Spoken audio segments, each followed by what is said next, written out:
कनाशी येथे भुसाड वस्ती ते रोकडोबा फाटा रस्त्याच्या 1 कोटी रुपयांच्या विकास कामाचा शुभारंभ युवा नेते ऋषिकेश दादा पवार यांच्या हस्ते भूमिपूजन संपन्न।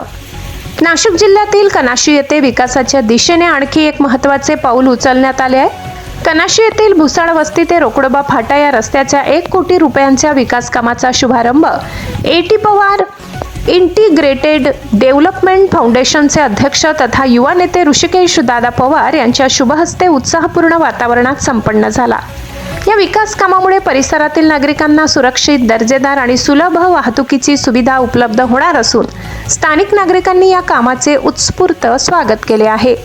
यावेळी उपस्थित शेतकरी, नागरिक विजय सिरसाट, किरण बोरसे, दिलीप बोरसे, अजय बोरसे, विनोद भुसाड, राहुल जाधव, संदीप बागुल, भाऊसाहेब भुसाड, मुकुंद बागुल, कैलास पवार, रामभाऊ भुसाड, प्रकाश बोरसे, संजय बागुल, गणेश बागुल, डॉक्टर राजन हिरे, सागर पाटील, नितीन बोरसे, समाधान सोनवणे, अनिल घोडेस्वार, योगेश पवार, प्रतापराव पाटील यासह कनाशी व परिसरातील ग्रामस्थ मोठ्या संख्येने उपस्थित होते।